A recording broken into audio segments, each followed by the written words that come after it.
ನ್ಯೂಸ್ಗೆ ಸ್ವಾಗತ. ನಾನು ಗ್ರೇಷನ್ ಅಲ್ಮೇಡ. ಮಾಲೂರು ಪಟ್ಟಣದ ಸರ್ಕಾರಿ ಪದವಿ ಪೂರ್ವ ಕಾಲೇಜು ಮೈದಾನದಲ್ಲಿ ತಾಲೂಕು ಆಡಳಿತ ಆಯೋಜಿಸಿದ್ದ ಅದ್ದೂರಿ 76ನೇ ಗಣರಾಜ್ಯೋತ್ಸವ ವರ್ಣರಂಜಿತ ಸಮಾರಂಭ ನೋಡುಗರ ಕಣ್ಮನ ಸೆಳೆಯಿತು. ವಿವಿಧ ಶಾಲೆಗಳ ವಿದ್ಯಾರ್ಥಿಗಳಿಂದ ಸಾಂಸ್ಕೃತಿಕ ಕಾರ್ಯಕ್ರಮಗಳು ಮನಸೂರೆಗೊಂಡಿತು.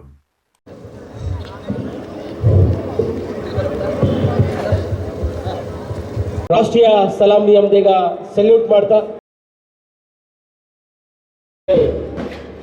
ಪೊಲೀಸ್ ಇಲಾಖೆ ಇದೀಗ ಎನ್ಸಿಸಿ ತಂಡಕ್ಕಾಗಿ ಸಂಯುಕ್ತ ಫ್ಲಾಗ್ ಬೇರರ್ ಆಗಿ ಕರ್ತವ್ಯ ನಿರ್ವಹಿಸಿದ್ದಾರೆ. ಇದೀಗ ಎಸ್ಪಿಸಿ ತಂಡ ಆಗಮಿಸಿದೆ. ಸರ್ಕಾರಿ ಬಾಲಕಿಯರ ಹಿರಿಯ ಪ್ರೌಢಶಾಲಾ ವಿಭಾಗದ ತಂಡ ಆಗಮಿಸಿದೆ. ತಂಡ ಸರ್ಕಾರಿ ಮಾದರಿ ಬಾಲಕಿಯರ ಹಿರಿಯ ಪ್ರಾಥಮಿಕ ಶಾಲಾ ವಿಭಾಗದ ತಂಡ ಆಗಮಿಸ್ತಾ ಇದೆ. ಕೀರ್ತನ ನಾಯಕಿ ದೀಪ್ತಿ ಫ್ಲಾಗ್ ಬೇರರ್ ಆಗಿ ಕಾರ್ಯನಿರ್ವಹಿಸಿದ್ದಾರೆ. ಪುಟಾಣಿ ಮಕ್ಕಳನ್ನು ಸಲ್ಲಿಸ್ತಾ ಇದ್ದಾರೆ. ಇದೀಗ ಆಗಮಿಸುತ್ತಿರುವಂತಹ ತಂಡ ಸರ್ಕಾರಿ ಪದವಿ ಪೂರ್ವ ಕಾಲೇಜಿನ ಬಾಲಕಿಯರ ತಂಡ ಆಗಮಿಸ್ತಾ ಇದೆ. ರೇಖಾ ನಾಯಕಿ ಅಂಬಿಕಾ ಫ್ಲಾಗ್ ಬೇರರ್ ಆಗಿ ಕರ್ತವ್ಯ ನಿರ್ವಹಿಸಿದ್ದಾರೆ. ಸರ್ಕಾರಿ ಬಾಲಕಿಯರ ಹಿರಿಯ ಪ್ರಾಥಮಿಕ ಶಾಲಾ ವಿಭಾಗದ ತಂಡ ಆಗಮಿಸ್ತಾ ಇದೆ. ಅಮೃತ ನಾಯಕಿಯಾಗಿ, ಗೀತಾ ನಾಯಕರಾಗಿ ಹರ್ಷಿತ್ ಪವನ್ ಹಾಗೂ ಹರ್ಷಿತ್ ಅವರು ತಂಡವನ್ನು ಮುನ್ನಡೆಸಿದ್ದಾರೆ. ಉತ್ತಮ ಪೋಷಾಕಿನೊಂದಿಗೆ ಸುಮಧುರವಾಗಿ ವಾದ್ಯಗೋಷ್ಠಿಯ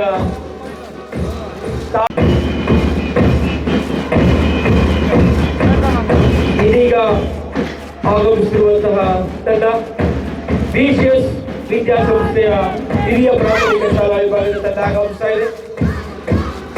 ಶ್ರೀವತ್ಸ ನಾಯಕರಾಗಿ ಈ ತಂಡವನ್ನು ಹಿಂಬಾಲಿಸುತ್ತ ಎಸ್ಎಫ್ಎಸ್ ಹಿರಿಯ ಪ್ರಾಥಮಿಕ ಶಾಲಾ ವಿಭಾಗದ ತಂಡ ಆಗಮಿಸ್ತಾ ಇದೆ.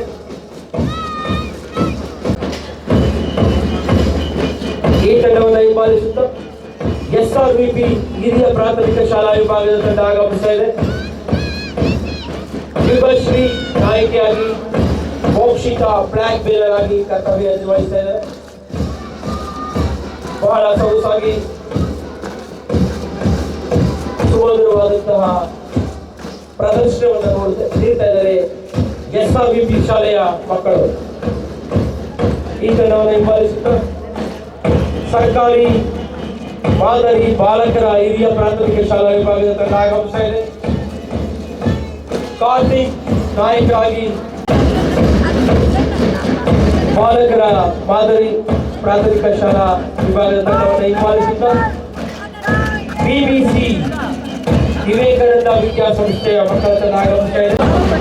ಈ ತಂಡವನ್ನು ಹಿಂಬಾಲಿಸುತ್ತ ಕೆಎಲ್ಇ ಆಂಗ್ಲ ಮಾಧ್ಯಮ ವಿಭಾಗದ ಹಿರಿಯ ಪ್ರಾಥಮಿಕ ಶಾಲಾ ಮಕ್ಕಳು ಆಗಮಿಸ್ತಾ ಇದ್ದಾರೆ.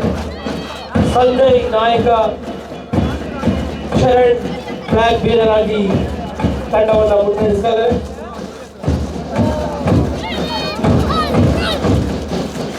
ಇದೀಗ ಆಗಮಿಸುತ್ತಿರುವಂತಹ ತಂಡ ಶ್ರೀಮತಿ ವಿ ನಂಜಮ್ಮ ವಿದ್ಯಾಸಂಸ್ಥೆಯ ಹಿರಿಯ ಅಕಾಡೆಮಿ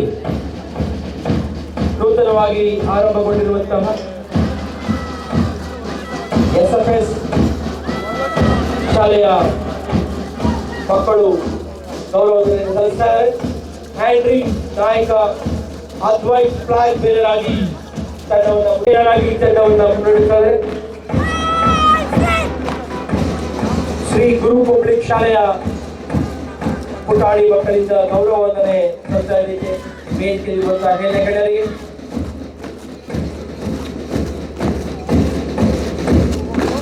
ಆಗಮಿಸ್ತಾ ಇದೆ.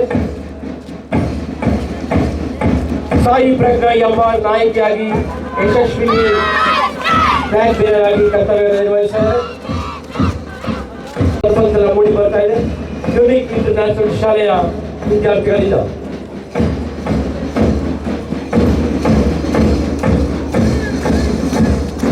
Amen.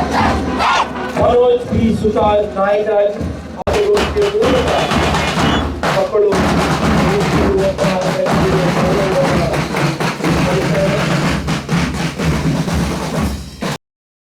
ಅದ್ದೂರಿ ವರ್ಣರಂಜಿತ ಸಮಾರಂಭದ ಧ್ವಜಾರೋಹಣ ನೆರವೇರಿಸಿದ ತಹಸೀಲ್ದಾರ್ ರೂಪಾ ಮಾತನಾಡಿ ಸ್ವಾತಂತ್ರ್ಯ ನಂತರ ಸಂವಿಧಾನ ಅಳವಡಿಸಿಕೊಂಡ ಬಗ್ಗೆ ವಿವರಿಸಿದರು. ಸಂವಿಧಾನವನ್ನು ಸಾರಲಿದೆ.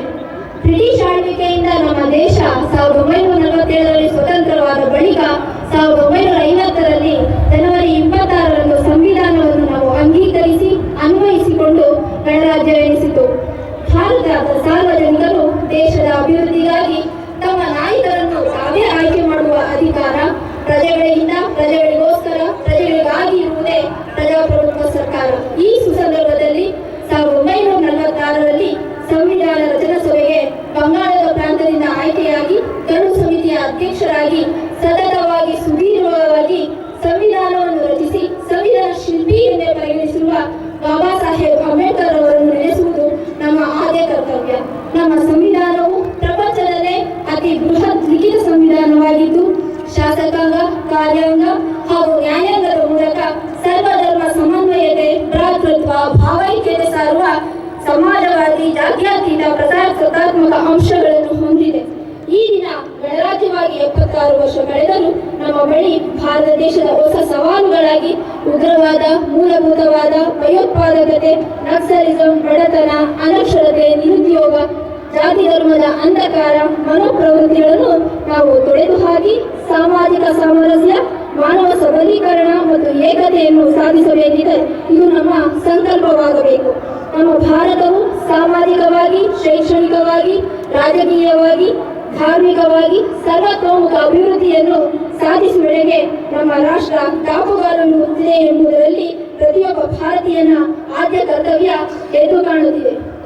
ಇಒ ಕೃಷ್ಣಪ್ಪ ಮಾತನಾಡಿ ಸ್ವಾತಂತ್ರ್ಯ ಪೂರ್ವ ಹಾಗೂ ನಂತರದ ಪರಿಸ್ಥಿತಿಗಳನ್ನು ವಿವರಿಸಿದರು.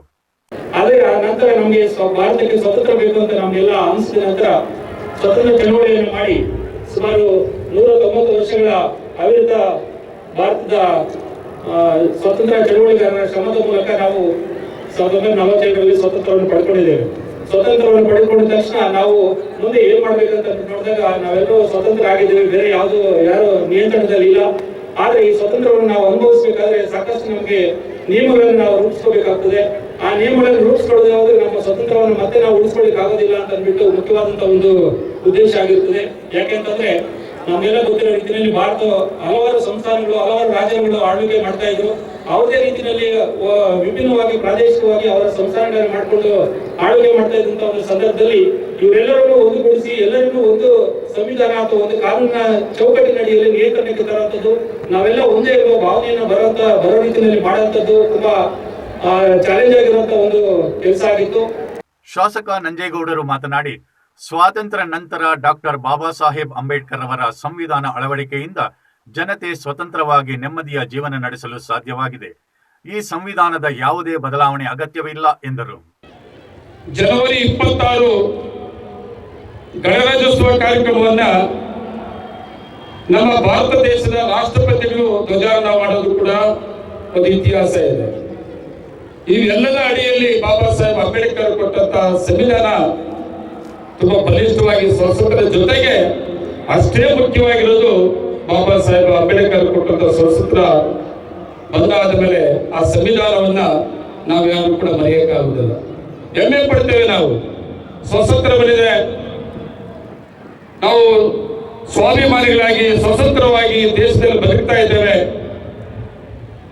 ಅದರ ಸ್ವತಂತ್ರವನ್ನ ನಮಗೆ ವಿರುದ್ಧ ಸಂದರ್ಭದಲ್ಲಿ, ಆ ಹೋರಾಟ ಸಂದರ್ಭದಲ್ಲಿ ಕೂಡ ಎಲ್ಲ ಜಾತಿ ಧರ್ಮಗಳು ಕೂಡ ಹೋರಾಟ ಮಾಡಿ ತ್ಯಾಗಗಳನ್ನ, ಬಲಿದಾನಗಳನ್ನ ಮಾಡಿ ಸ್ವತಂತ್ರವನ್ನ ಕೊಟ್ಟ ಮೇಲೆ ಅಷ್ಟೇ ಮುಖ್ಯವಾಗಿ ನಮ್ಮ ಭಾರತೀಯ ದೇಶಕ್ಕೆ ಸಂವಿಧಾನ ಕೂಡ ಅವಶ್ಯಕತೆ ಇತ್ತು. ಅಂತ ಸಂದರ್ಭದಲ್ಲಿ ನಮ್ಮ ದೇಶದಲ್ಲಿ ಕಾಣಿಸಿದ ವ್ಯಕ್ತಿ ಬಾಬಾ ಸಾಹೇಬ್ ಅಂಬೇಡ್ಕರ್ ಸಂವಿಧಾನವನ್ನ ನಮ್ಮ ಭಾರತ ದೇಶಕ್ಕೆ ತಕ್ಕಂಗೆ ಕೊಡ್ತಾರೆ ಅನ್ನೋ ನಂಬಿಕೆ ಆಗಿನ ನಾಯಕರುಗಳಿಗೆ ಬಂದಾಗ ಬಾಬಾ ಸಾಹೇಬ್ ಅಂಬೇಡ್ಕರ್ ಅವರಿಗೆ ಕೊಟ್ಟಂತ ಜವಾಬ್ದಾರಿನ ಜಾತ್ಯತೀತವಾಗಿ ನಮ್ಮ ಭಾರತ ದೇಶದಲ್ಲಿ ಸ್ವತಂತ್ರವನ್ನು ನಡೆಸೋದಕ್ಕೆ ಬಾಬಾ ಸಾಹೇಬ್ ಅಂಬೇಡ್ಕರ್ ಅವರು ಕೊಟ್ಟಂತ ಸಂವಿಧಾನ ಇವತ್ತು ಎಲ್ಲ ಜಾತಿ ಧರ್ಮಗಳು ಕೂಡ ನೆಮ್ಮದಿಯಾಗಿ ಎಲ್ಲ ರಂಗಗಳಲ್ಲಿ ಆರ್ಥಿಕವಾಗಿ ರಾಜಕೀಯವಾಗಿ ಎಲ್ಲ ಅವಕಾಶಗಳಲ್ಲೂ ಕೂಡ ಮುಂದೆ ಇದ್ದೀವಿ ಅಂದ್ರೆ ನಾವ್ಯಾರು ಕೂಡ ಸಂವಿಧಾನವನ್ನ ಬಾಬಾ ಸಾಹೇಬ್ ಅಂಬೇಡ್ಕರ್ ಅವನ್ನ ಮರೆಯಕ್ಕೆ ಆಗೋದಿಲ್ಲ. ಅಂತ ದಿನ ಇವತ್ತು ಈ 26 ನಾವು ವಿಶೇಷವಾಗಿ ಆಚರಣೆ ಮಾಡ್ತೇವೆ. ಜನವರಿ 26 ಅದು ಆಚರಣೆ ಮಾಡೋದಕ್ಕೆ ತೃಪ್ತಿ ಪಡೋದು ಬೇಡ. ಬಾಬಾ ಸಾಹೇಬ್ ಅಂಬೇಡ್ಕರ್ ಕೊಟ್ಟಿರುವಂತಹ ಸಂವಿಧಾನ ಅವಕಾಶಗಳು ಏನೇನು ಪಡ್ಕೊಂಡಿದ್ವು ಇನ್ನೂ ಬಾಕಿ ಇದೆ, ಅವು ಕೂಡ ಬೇಕಾಗ್ತದೆ. ಇವತ್ತು ಬಾಬಾ ಸಾಹೇಬ್ ಅಂಬೇಡ್ಕರ್ ನಮ್ಮ ಮುಂದೆ ಗೊತ್ತಿಲ್ಲ, ಆದರೆ ಅವರು ಕೊಟ್ಟಂತ ಸಂವಿಧಾನ ಇದೆಯಲ್ಲ, ಅವ್ರು ಕೊಟ್ಟಂತ ಸಂವಿಧಾನ ಶಾಶ್ವತ ಇನ್ನೂ ಬದುಕಿದೆ. ನಮ್ಮ ದೇಶ ಸ್ವತಂತ್ರ ಇರೋ ಕೊಟ್ಟು ತಗೊಂಡಿದ್ವಲ್ಲ, ಮತ್ತೆ ಸ್ವತಂತ್ರ ಇರೋವರೆಗೂ ಕೂಡ ಈ ಸಂವಿಧಾನ ಉಳಿಬೇಕಾಗ್ತದೆ. ಈ ಸಂವಿಧಾನ ಉಳಿಸ್ಕೊಂಡು ಹೋಗ್ಬೇಕಾಗ್ತದೆ. ನಮ್ಮೆಲ್ಲರ ಜವಾಬ್ದಾರಿಗಳು ಕೂಡ ನಮ್ಮ ಭಾರತದ ಪ್ರತಿಯೊಬ್ಬ ಪ್ರಜೆದು ಕೂಡ ಜವಾಬ್ದಾರಿ ಆಗಿರ್ತದೆ. ನಾವೆಲ್ಲ ಈ ವೇದಿಕೆಯಲ್ಲಿ ಕೂತಿದ್ದೀವಿ. ನಾವು ಇಲ್ಲಿ ಯಾರು ಶ್ರೀಮಂತರು ಇತಿಹಾಸ ಇರುವಂತ ವ್ಯಕ್ತಿಗಳು ನಾವೆಲ್ಲರೂ ಕೂಡ ಅಲ್ಲ. ನಮ್ಮ ಇತಿಹಾಸಗಳನ್ನ ಸೃಷ್ಟಿ ಮಾಡ್ಕೊಂಡಿದ್ವಿ ಅಂದ್ರೆ, ನಾವೆಲ್ಲರೂ ಕೂಡ ಈ ವೇದಿಕೆ ಮೇಲೆ ಕೂತಿದ್ವಿ ಅಂದ್ರೆ ಬಾಬಾ ಸಾಹೇಬ್ ಅಂಬೇಡ್ಕರ್ ಕೊಟ್ಟಂತ ಸಂವಿಧಾನ ಇಲ್ಲದೇ ಇದೆ. ನಾನು ಈ ಶಾಸಕರಲ್ಲ, ಈ ತಾಲೂಕಿನ ದಂಡಾಧಿಕಾರಿ ಅಲ್ಲ, ಇಲ್ಲ ಸರ್ಕಲ್ ಇನ್ಸ್ಪೆಕ್ಟರ್ ಅಲ್ಲ, ಇಲ್ಲ PO ಅಲ್ಲ, ಇಲ್ಲ ಮುನ್ಸಿಪಲ್ ಅಧ್ಯಕ್ಷರಲ್ಲ, ಮುನ್ಸಿಪಲ್ ಸದಸ್ಯರಲ್ಲ. ಯಾವುದೇ ಜನಪ್ರತಿನಿಧಿ, ಯಾವುದೇ ಅಧಿಕಾರಿ ಈ ವೇದಿಕೆ ಮೇಲೆ ಕೂರಕ್ ಆಗ್ತಾ ಇರಲಿಲ್ಲ ಬಾಬಾ ಸಾಹೇಬ್ ಅಂಬೇಡ್ಕರ್ ಕೊಟ್ಟಂತ ಸಂವಿಧಾನ ಇಲ್ಲದೆ ಇದ್ರೆ.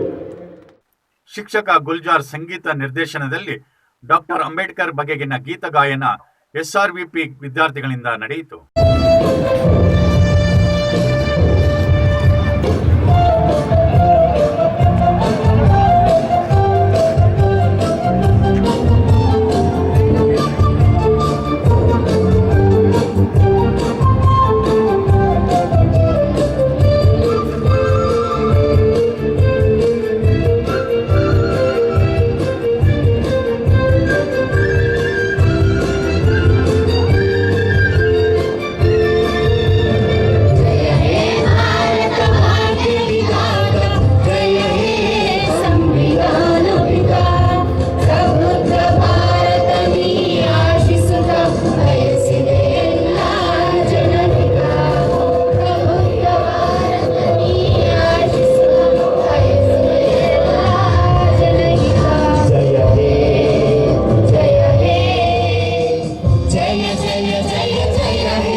ನಿಮ್ಮ ಭೇಟಿ ಮುಂದಿನ ನಿಮ್ಮ ಟಿವಿ ನ್ಯೂಸ್ನಲ್ಲಿ. ಲೈಕ್ ಮಾಡಿ, ಶೇರ್ ಮಾಡಿ, ಸಬ್ಸ್ಕ್ರೈಬ್ ಮಾಡಿ. ವಂದನೆಗಳು.